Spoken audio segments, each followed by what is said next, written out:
In the summer of 1939, 6 explorers vanished into the unmapped valleys of Lahul, chasing a mountain no one had climbed, on the eve of a world that was about to change forever.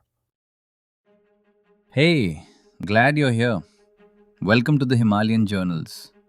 Here on this channel, we bring to you real stories from century old field notes. We try to keep it simple and calm here.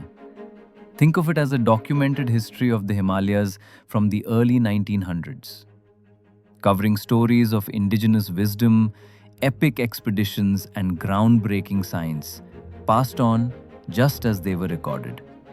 Subscribe, zone out, binge. In August 1939, a small international team of 6 climbers set out for the quiet valleys of Lahul. The region, lying between the Chandra and Bhaga rivers, was known for its dry monsoon and shorter approaches, ideal for an expedition that had only 11 weeks, including the voyage from Europe to India. Few had explored its interior. The maps showed wide blanks between the Bhaga Chandra triangle, and that, perhaps, was reason enough to go. The party consisted of Donald Cumber from Windsor, Dr. Frank Hollick of Cambridge, Roby Johnson of London, Miss Hilda Richmond of Leeds, Dr. Fritz Kolb of Vienna, and Ludwig Krenek, also from Vienna. Their journey was supported by the National Union of Students in London and its Vienna branch. From Bombay, they traveled north and within 6 days of landing, reached Manali. 3 days later, they crossed the passes to Keylong, the small capital of Lahul, where they were warmly received by Reverend F.A. Peter and his sister, Elizabeth. 3 Sherpas, Ang Tsering, Ang Nima, and Ang Babu, joined them there. Provisions had been gathered in Bombay and Amritsar.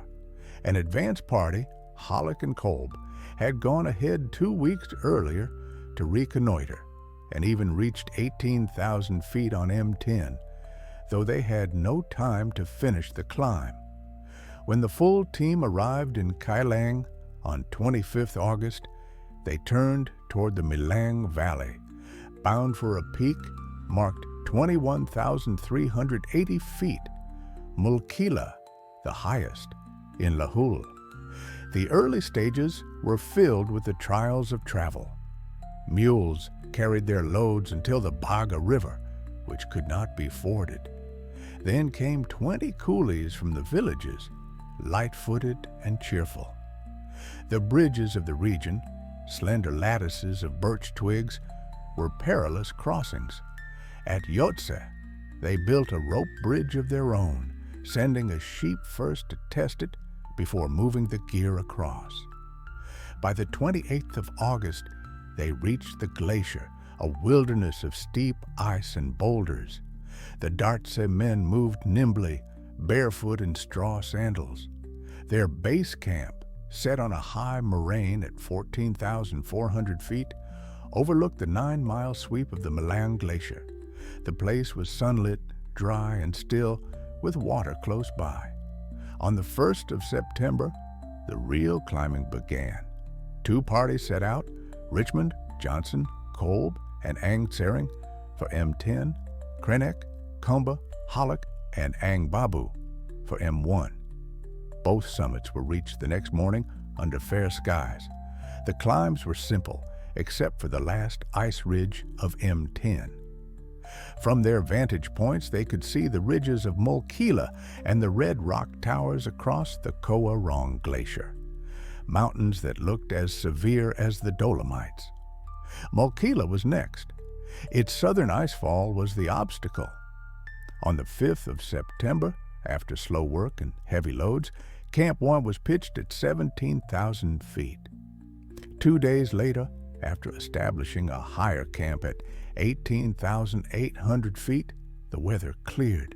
At dawn, they set off, reaching the saddle between Mulila and M6 by 7:30 a.m. Clouds came and went, revealing immense glaciers to the east. Turning upward, they followed a ridge of rock and ice. Comber halted at 20,400 feet, unwell from the altitude, while Krennic, Johnson, and Kolb continued.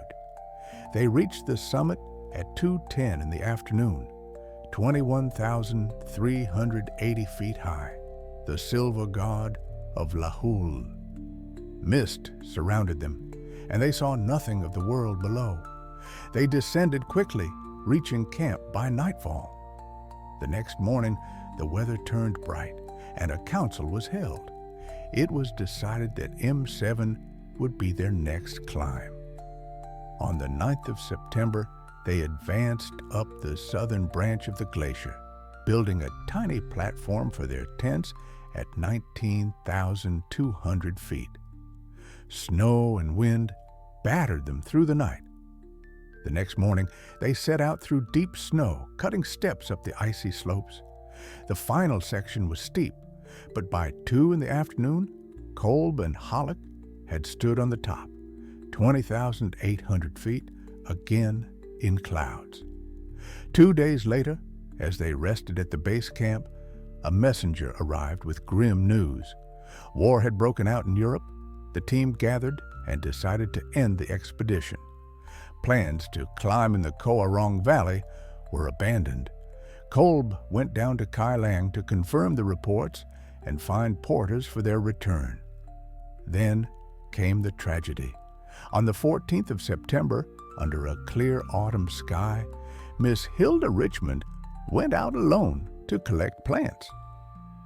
When she did not return, a search was made through the night. At dawn, the porters found her body in a gully not far from camp. She had been struck by a falling stone while climbing to a frozen pool to wash. They buried her where the base camp had stood, marking the grave with a cairn of rocks. The following day, the expedition began its descent. By the 21st of September, 1939, they were back in Manali.